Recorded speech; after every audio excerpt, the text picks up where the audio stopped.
Bonjour et bienvenue sur Sagesse catholique. Aujourd'hui, nous avons préparé une petite vidéo spéciale pour vous. Dans cette vidéo, nous allons vous expliquer qui sont les 5 personnes à éviter selon les enseignements catholiques. Parfois, nous ne pensons pas à l'immense influence que les personnes qui nous entourent ont sur nos vies. Mais êtes-vous conscient que certaines relations, au lieu de vous élever, peuvent réellement vous tirer vers le bas? Oui, c'est une réalité. Et c'est une réalité à laquelle nous devons tous faire face aujourd'hui. Nous allons approfondir un domaine essentiel, mais souvent négligé dans notre marche avec le Christ. Je vais parler des types de personnes dont Dieu nous met en garde. Je vais aussi prier une puissante prière avec vous au puissant nom de Jésus. Alors, regardez jusqu'à la fin et ouvrez vos cœurs pour recevoir les bénédictions de cette prière. Je sais que certains d'entre vous se demandent probablement: ne devrions-nous pas aimer tout le monde? N'est-il pas contraire à la Bible d'éviter certaines personnes? Bien qu'il soit vrai que Jésus nous appelle à aimer notre prochain comme nous-mêmes, la Bible nous donne également des directives sur la manière de maintenir le discernement dans nos relations. Par le Saint-Esprit, nous avons reçu le don du discernement, et c'est un don que nous devons utiliser judicieusement. Examinons Proverbe 13, verset 20 qui dit « Celui qui fréquente les sages devient sage, mais le compagnon des insensés s'en trouve mal. » Ce verset biblique implique que nous devons être prudents quant à ceux que nous laissons influencer nos vies. Il est également important de noter que ce n'est pas une liste exhaustive, mais ce sont les 5 types de personnes mises en évidence dans le message d'aujourd'hui. Alors, approfondissons ce sujet et découvrons ce que Dieu nous dit aujourd'hui. Mes chers amis, nous devons comprendre que les relations vont au-delà de simples connexions sociales ou interactions occasionnelles. Elles sont bien plus que cela. Elles ont une influence profonde. Les relations peuvent soit être un pont vers la croissance spirituelle et une vie abondante, soit un tunnel menant à l'obscurité spirituelle et à une vie chargée de défis. Examinons maintenant les types de personnes que Dieu souhaite que nous évitions pour notre bien-être spirituel et naturel.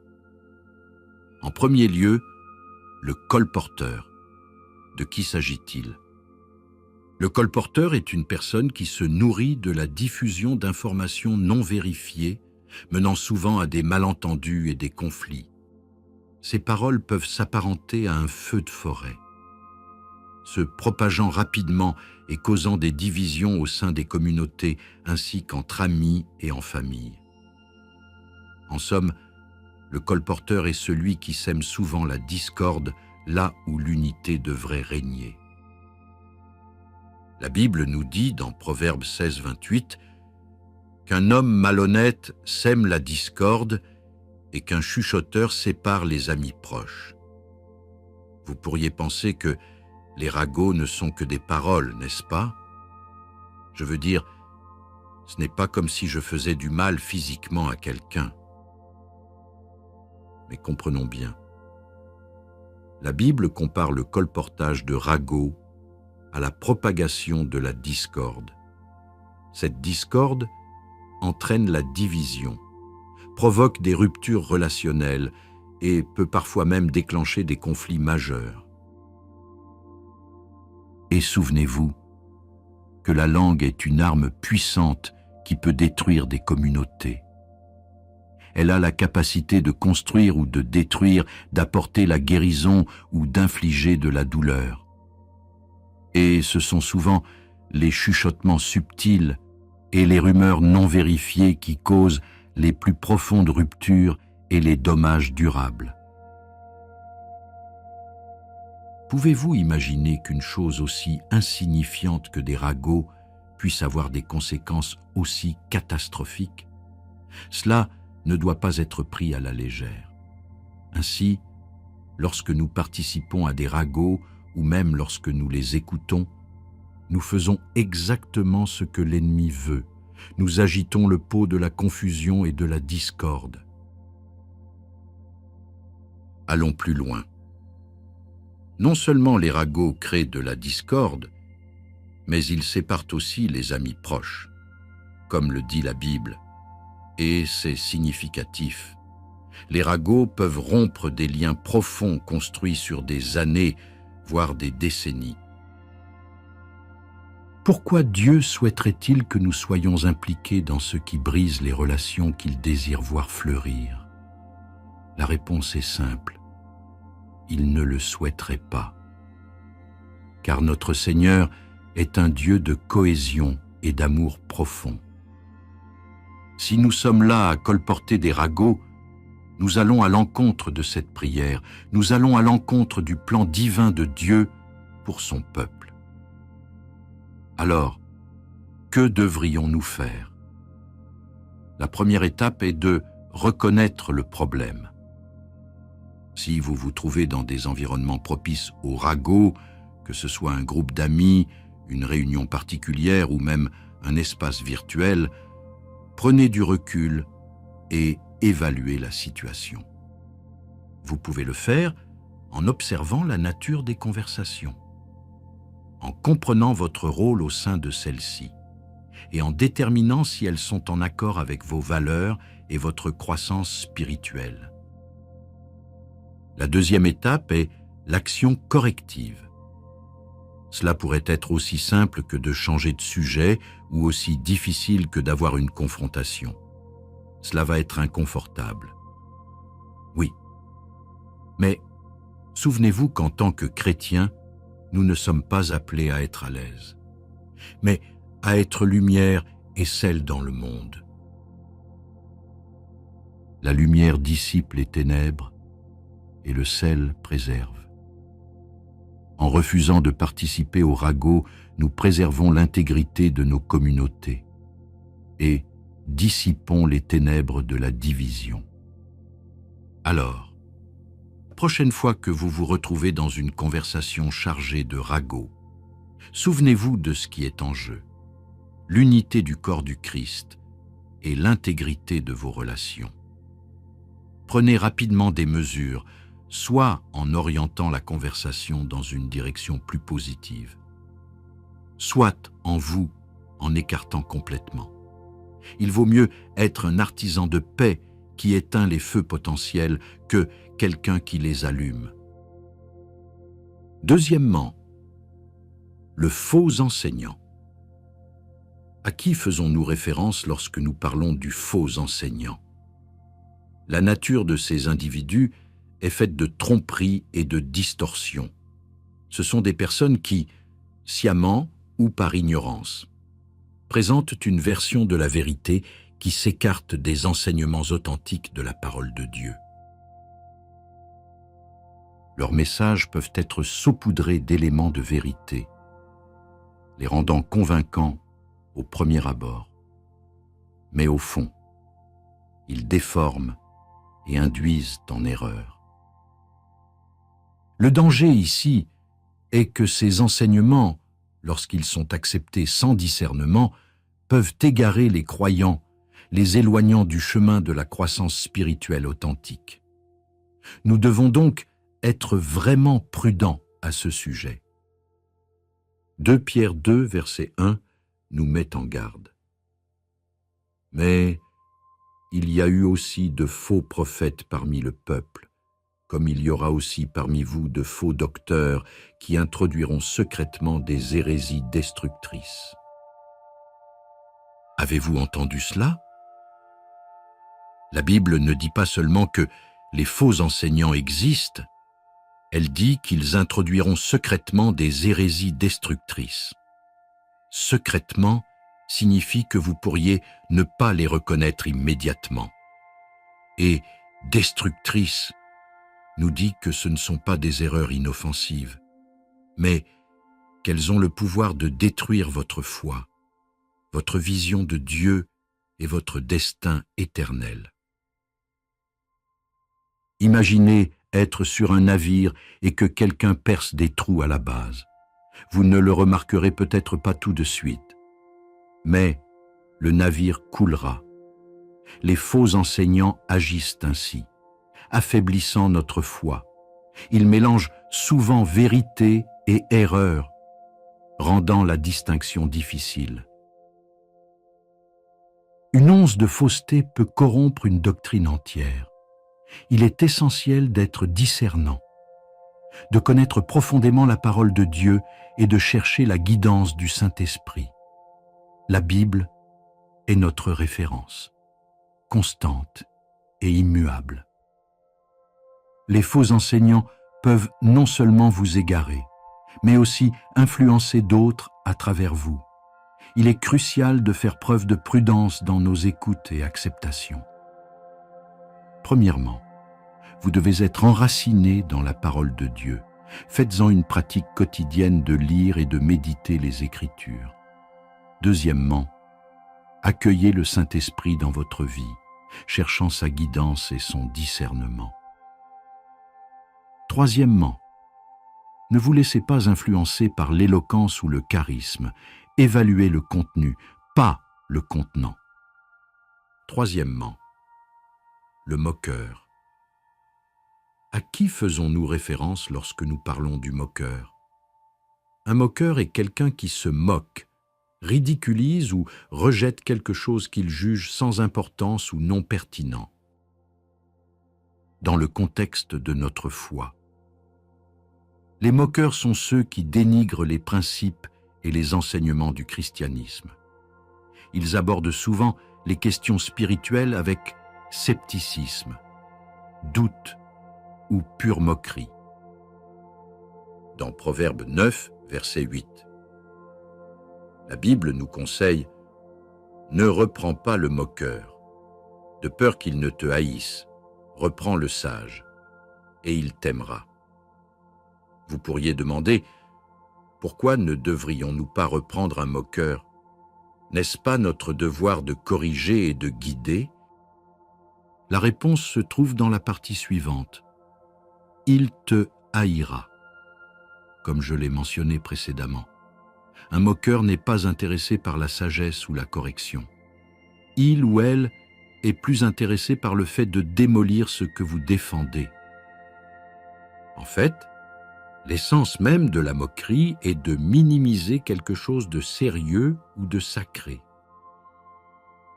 Avez-vous déjà été dans une situation où vous avez essayé de partager votre foi et, au lieu d'obtenir de la curiosité ou même un désaccord respectueux, vous avez été moqué? Matthieu 7, verset 6, nous rappelle « Ne donnez pas ce qui est sain aux chiens et ne jetez pas vos perles devant les porcs. Ils risqueraient de les piétiner puis de se retourner contre vous pour vous déchirer. » C'est pourquoi la Bible nous dit de ne pas nous engager dans des débats religieux avec les moqueurs. Ce n'est pas un débat équitable. En fait, ce n'est même pas un débat du tout. C'est un monologue de moquerie. Et vous en êtes le sujet. Cela ne signifie pas que nous devrions haïr les moqueurs ou leur souhaiter du mal. Au contraire, nous devrions prier pour eux. Ils ont plus besoin de nos prières que quiconque, car ils sont loin de la sagesse et loin de Dieu. Mais le point est le suivant. Vous n'avez pas à les inviter dans votre cercle intime, vous n'avez pas à en faire vos confidents, vous n'avez pas à leur exposer vos zones vulnérables, car, comme un papillon attiré par la lumière, ils sont attirés par la vulnérabilité, non pour guérir, mais pour blesser. Alors, que devrions-nous faire? La première chose est l'identification. Identifiez qui sont les moqueurs dans votre vie. Cela pourrait être des amis, des membres de la famille ou des collègues. La deuxième chose et de fixer des limites. Oui, c'est nécessaire. Les limites ne sont pas des murs, ce sont des filtres. Ils laissent entrer ce qui est bénéfique et gardent ce qui est nuisible. Et la troisième chose est de maintenir une posture d'amour et de prière pour eux. Juste parce que nous évitons un engagement étroit ne signifie pas que nous devenons indifférents ou haineux. Aimez-les, priez pour eux, mais ne les laissez pas ridiculiser ce qui est sacré pour vous. Quatrièmement, le tentateur. À qui nous adressons-nous lorsque nous parlons du tentateur? Le tentateur est une personne ou même une situation qui incite ou attire quelqu'un dans le péché ou loin de la fidélité. Cette personne ou cette circonstance n'apparaît pas toujours ouvertement maléfique ou dangereuse. En fait, les tentations viennent souvent sous des formes séduisantes et attrayantes, les rendant d'autant plus périlleuses. Le tentateur pourrait être un ami, un frère, un membre de la famille, un collègue, et la liste continue. C'est quelqu'un qui vous encourage subtilement à compromettre vos valeurs. Ou cela pourrait être un environnement qui vous éloigne constamment de vos engagements envers Dieu. Ils font souvent appel à nos désirs, émotions ou besoins perçus, offrant un plaisir ou un soulagement momentané, mais nous égarant à long terme. Être en compagnie de tels individus ou situations peut éroder la fondation spirituelle d'une personne, avec le temps, ce qui rend essentiel de les reconnaître et de les éviter. Le danger qu'ils représentent ne réside pas seulement dans la tentation immédiate, mais dans le dérive graduel loin de son ancrage spirituel. La Bible a été très claire à ce sujet. 1 Corinthiens 15, 33 nous met en garde. Ne vous y trompez pas. Les mauvaises compagnies corrompent les bonnes mœurs. Nous pensons souvent que nous sommes assez forts pour résister à la tentation. Nous pensons « Oh, je ne ferai jamais ça, je suis enraciné dans ma foi. » Mais la Bible dit « Ne vous y trompez pas », ce qui signifie qu'il est facile de tomber dans ce piège. Le problème n'est pas toujours la tentation elle-même. Parfois, c'est l'environnement qui facilite la cession à la tentation. Une allumette seule peut causer un incendie. Mais mettez-la près de l'essence et c'est comme un désastre qui attend de se produire. Pensez-y. Qui sont les personnes qui vous encouragent à prendre des risques, qui vont à l'encontre de vos convictions spirituelles?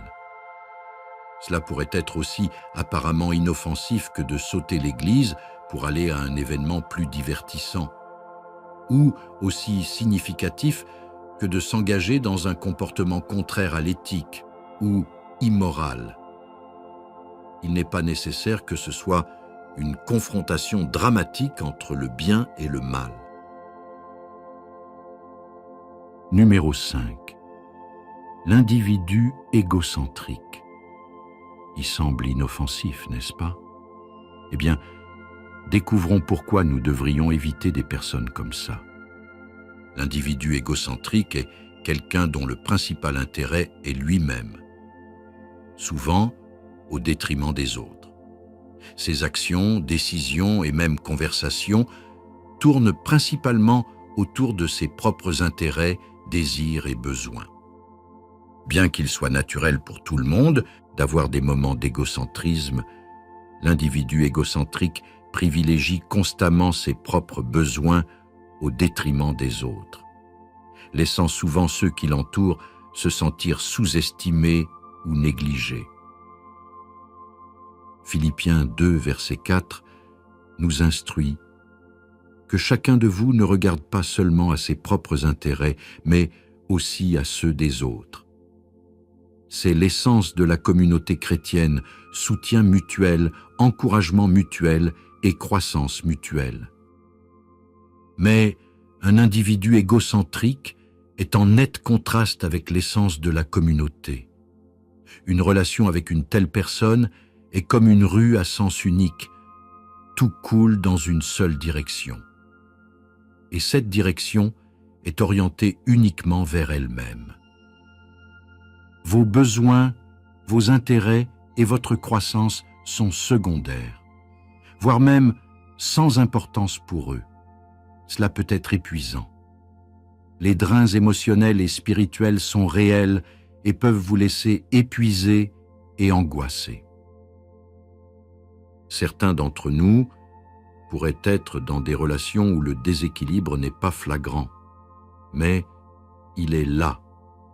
Vous êtes toujours celui qui donne, qui fait des compromis, qui comprend. Et vous recevez peu ou rien en retour. Avec le temps, ce déséquilibre ne vous épuise pas seulement, il affecte aussi vos autres relations et votre relation avec Dieu. Pourquoi? Parce que nous avons des ressources émotionnelles et spirituelles limitées. Mes amis, lorsqu'une relation prend plus que sa part équitable, d'autres sont laissés dans le besoin. Vous ne pouvez pas donner ce que vous n'avez pas. Alors, quelle est la marche à suivre? D'abord, reconnaissez les signes d'une personne égocentrique. Il ne s'agit pas toujours de grands gestes d'égoïsme. Parfois, ce sont les petites choses comme le mépris constant pour votre temps, vos sentiments ou vos besoins. Ensuite, essayez d'ajuster la relation si possible. Vous pouvez le faire en ayant une conversation franche sur vos besoins et vos attentes. Ce n'est pas être égoïste, c'est prendre soin de soi. Et prendre soin de soi est biblique. Jésus lui-même s'est retiré des foules pour se reposer et prier. Jésus n'était pas égoïste. Troisièmement, si les efforts pour ajuster la relation ne donnent pas de résultats positifs, envisagez sérieusement d'établir des limites. Cette décision peut être difficile, compliquée, voire impossible. Surtout si l'individu occupe une place spéciale dans votre cœur. Cependant, bien que nous soyons appelés à aimer et à servir les autres, il est également crucial de veiller à ce que notre bien-être spirituel ne soit pas compromis. Gardez toujours votre marche avec Dieu comme objectif principal. Mes amis, le voyage de la vie est trop important et les enjeux sont trop élevés pour que nous soyons désinvoltes quant à ceux que nous invitons à marcher à nos côtés, bien que nous soyons appelés à être la lumière du monde. Nous sommes également appelés à protéger cette lumière de l'extinction. Maintenant, à tous ceux qui m'écoutent, prions le Seigneur. Je veux que vous priez cette prière avec moi afin que vous puissiez recevoir toutes les bénédictions de cette prière. Prions notre Dieu bienveillant et aimant. Cher Père céleste, le Créateur des cieux et de la terre, je lève ton nom puissant en louange et en honneur. Tu es l'alpha et l'oméga, le commencement et la fin. Et personne ne peut se comparer à ta magnificence, Seigneur. Je viens humblement devant toi, cherchant le pardon pour mes péchés et les moments où j'ai manqué à respecter tes normes justes, au nom de Jésus. Je déclare la liberté de toute relation et association qui m'éloigne de ta présence. Je réprimande tout esprit de commérage, de mensonge, de moquerie, de tentation et d'égoïsme qui cherche à détourner ma marche avec toi, Seigneur. Que ton Saint-Esprit me donne la sagesse et le discernement, me guidant dans le choix des relations qui te rendront honneur et qui feront progresser ton royaume, Père. Accorde-moi la sagesse de savoir quand me rapprocher et quand établir des limites. Seigneur, je prie pour une touche de guérison sur ma vie et sur la vie de mes proches. Je te demande de guérir nos blessures, visibles et invisibles, et de restaurer les relations qui ont pu être brisées ou endommagées. Protège-nous sous la protection de tes ailes puissantes, nous préservant de tout mal et des pièges de l'ennemi. Seigneur, je prie pour que tu nous bénisses abondamment dans tous les aspects de nos vies. Aide-nous à être un témoignage de ton amour sans fin, de ta grâce et de ta bonté. Seigneur bienveillant, alors que je dis cette prière avec tous ceux qui écoutent, je te remercie pour tous les cœurs qui s'ouvrent à toi en ce moment. Je suis d'accord avec chaque âme qui cherche ta face, et je demande que nos cœurs soient alignés sur ta volonté. Seigneur, nous confions nos relations, nos choix et tous les aspects de nos vies entre tes mains capables. Père, guide-nous, façonne-nous et utilise-nous pour ta gloire. Merci, Seigneur, d'avoir entendu et répondu à ma prière. Au nom de Jésus, je prie. Amen. Si ce message vous a béni, tapez le mot « Amen » dans la section des commentaires ci-dessous. Je déclare que toutes les bénédictions de cette prière sont maintenant sur vous, au nom de Jésus. Que la grâce et la paix de notre Seigneur Jésus-Christ soient avec vous tous.